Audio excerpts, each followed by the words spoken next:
North Bengal की इस धरती पर आना मेरे लिए बहुत सुखद है। आज यहां हजारों करोड़ रुपए की विकास की परियोजनाओं का लोकार्पण और शिलान्यास हुआ है। ये विकसित बंगाल की तरफ एक और अहम कदम है। मैं इन विकास कार्यों के लिए बंगाल के लोगों को, नॉर्थ बंगाल के लोगों को बधाई देता हूं। साथियों, नॉर्थ बंगाल का एक क्षेत्र हमारे नॉर्थ ईस्ट का गेटवे है और यहां से पड़ोसी देशों के साथ व्यापार के रास्ते भी जाते हैं। इसलिए इन 10 वर्षों में बंगाल और विशेषकर नॉर्थ बंगाल का विकास भी हमारी सरकार की प्राथमिकता रहा है। नॉर्थ बंगाल के तेज विकास के लिए इस क्षेत्र में 21वीं सदी का रेल और रोड इंफ्रास्ट्रक्चर बनाना ही होगा। इसी सोच के साथ आज एक लागी से बालूरघाट, सिलीगुड़ी से आलुवाबाड़ी और रानीनगर जलपाईगुड़ी हल्दीबाड़ी के बीच रेल लाइनों के इलेक्ट्रिफिकेशन का काम पूरा हुआ है। इससे उत्तर दिनाजपुर, दक्षिण दिनाजपुर, कूच बिहार और जलपाईगुड़ी जैसे जिलों में ट्रेनों की रफ्तार और बढ़ेगी। सिलीगुड़ी से सामुकतला रूट, इसके इलेक्ट्रिफिकेशन से आसपास के जंगल और वन्यजीव प्रदूषण से भी बचेंगे। आज बारसोई राधिकापुर सेक्शन का भी इलेक्ट्रिफिकेशन पूरा हो गया है।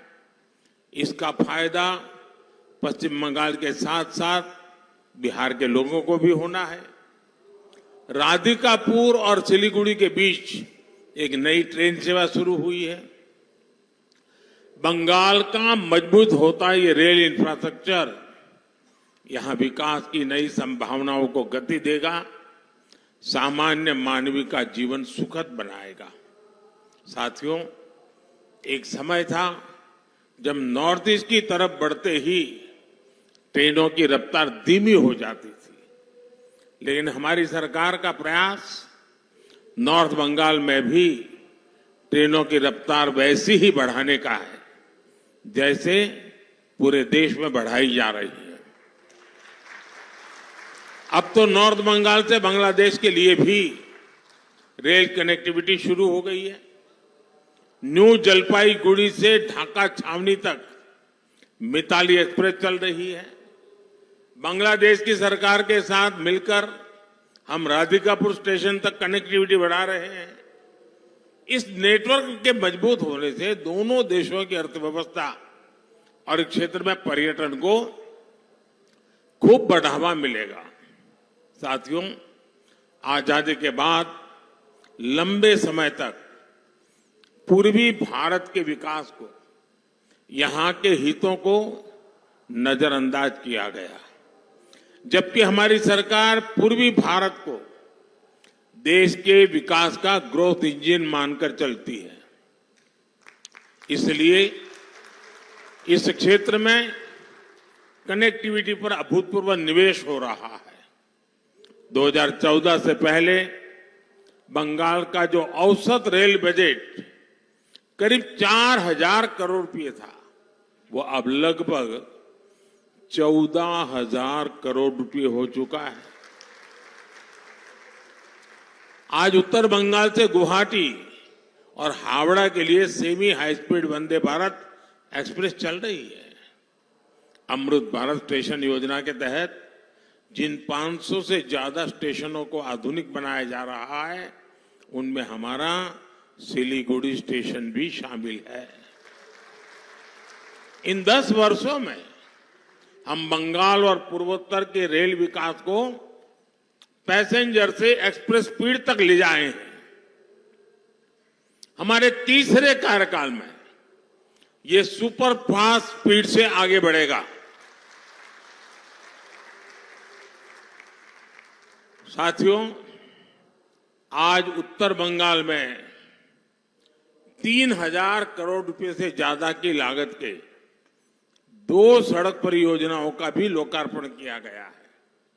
ये 4 लेन वाले गोसपुकुर धूपगढ़ी सेक्शन और इस्लामपुर बाईपास के शुरू होने से कई जिलों के लोगों को लाभ मिलेगा।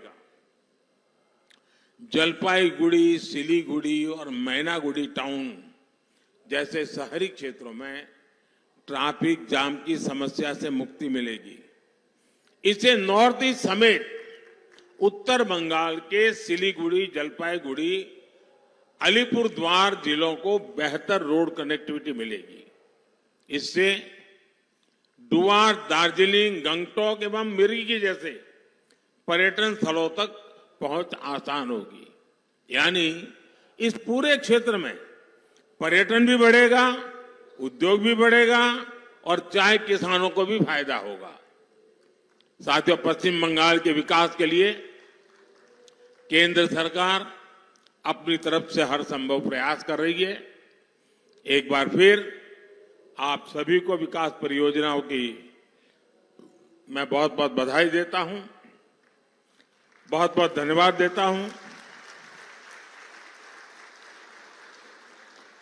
अब ये कार्यक्रम तो यहीं पूरा हो रहा है, लेकिन मेरी बात यहां पूरी नहीं हो रही है। मेरी बात आगे होने वाली है और इसलिए अब यहां से हम खुले मैदान में जाएंगे, आप सबको जी भर के देखेंगे और जी भर के बोलेंगे। बहुत बहुत धन्यवाद।